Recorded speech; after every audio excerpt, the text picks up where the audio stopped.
Drama serial कभी मैं कभी तुम की आने वाली एपिसोड में आप देखेंगे कि शर्जीना, जिसको उम्मीद नहीं थी कि मुस्तफा उसके साथ ये रवैया रखेगा और उसे जाने का कह देगा, आखिरकार सुबह होते ही शर्जीना अपने माँ बाप के घर चली जाती है और वो मुस्तफा को बताती तक नहीं। शर्जीना अपने पेरेंट्स के घर जाकर यही शो करवाती है कि वो अपनी खुशी से यहाँ उनसे मिलने आई है, ना कि रहने के लिए। वो सबके सामने झूठा खुश होने की एक्टिंग करती है और सबको एहसास दिलाती है कि वो मुस्तफा के साथ मुस्तफा के घर बहुत ज्यादा खुश है। शर्जीना के माँ बाप जो कि शर्जीना से बहुत ज्यादा प्यार करते हैं, उन्हें एहसास हो रहा होता है कि शर्जीना उनसे कुछ छुपा रही है, इसलिए शर्जीना की माँ शर्जीना से पूछती है, शर्जीना तुम अपने घर खुश हो ना? तब शर्जीना से कहती है कि मम्मा मैं बहुत ज्यादा खुश हूँ। तब वो उससे पूछती है कि इस दफा वो कैसे रहने आ गई? तो तब शर्जीना से कहती है कि बस मुझे आपकी याद सता रही थी, तो मैंने सोचा चलो इतने दिनों बाद जा रही हूँ तो अब कुछ दिन आपके साथ ही रहूंगी। तो दूसरी तरफ शर्जीना को मुस्तफा की कॉल का भी इंतजार होता है, लेकिन सारा दिन गुजर जाता है और मुस्तफा की कोई कॉल नहीं आती। तो दूसरी तरफ मुस्तफा जो कि एक दफा फिर से दोबारा से गेमिंग जोन की तरफ चला जाता है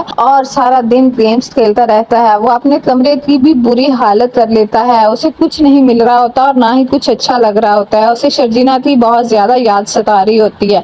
उसे तो ये लगा था कि शर्जीना चली जाएगी तो उसे कोई फर्क नहीं पड़ेगा, लेकिन अब मुस्तफा को एहसास हो रहा है कि वो शर्जीना के बगैर नहीं रह सकता। तो दूसरी तरफ शर्जीना के जाने की वजह से घर का पूरा निजाम डिस्टर्ब हो चुका है। शर्जीना जो कि सारा दिन किचन में नौकरानी का किरदार अदा कर रही थी, अब मुस्तफा की माँ को शर्जीना की कमी बहुत ज्यादा महसूस हो रही होती है, क्योंकि वो अपने बड़े बेटे और बड़ी बहू के लिए खाने जो बनवाती रहती थी। अब वो मुस्तफा से पूछती है कि आखिर तुम्हारी बीवी कहाँ रह गई? 9 बजने को आए हैं और अभी तक तुम्हारी बीवी वापस नहीं आई, तुमने तो बहुत ज्यादा छूट दे रखी है। तो तब मुस्तफा जो कि पहले ही अपने माँ के रवैये की वजह से तंग आया हुआ है, वो अपनी माँ को बातें सुना देता है कि आपको शर्जीना तो पहले ही अच्छी नहीं लगती, फिर आपको शर्जीना के होने या ना होने से क्या फर्क पड़ता है, बल्कि आपको तो खुश होना चाहिए शर्जीना घर में मौजूद नहीं। तब मुस्तफा अपनी माँ से कहता है कि ओ हाँ, आपको तो 24 घंटे की नौकरानी मिली हुई थी, आज सारा काम आपको खुद ही देखना पड़ रहा है ना, तो इस वजह से शायद आपको शर्जीना की कमी महसूस हो रही है। तो दूसरी तरफ रुबाब जो कि बहुत ज्यादा अच्छा बनने की एक्टिंग कर रही है, वो अपनी सास और अदिल के सामने यही कहती है कि मुझे लगता है कि शर्जीना को मेरी बातें बुरी लगी हैं, इसी वजह से वो घर छोड़कर चली गई है। अगर ऐसी बात है तो मैं शर्जीना से कॉल करके माफी मांग लेती हूँ। तब अदिल की माँ, जिसे रुबाब बहुत ज्यादा अजीज है, वो उसे कहती है कि उसे से माफी मांगने की कोई जरूरत नहीं, शर्जीना जैसे अपने घर गई है वैसे ही वापस आ जाएगी।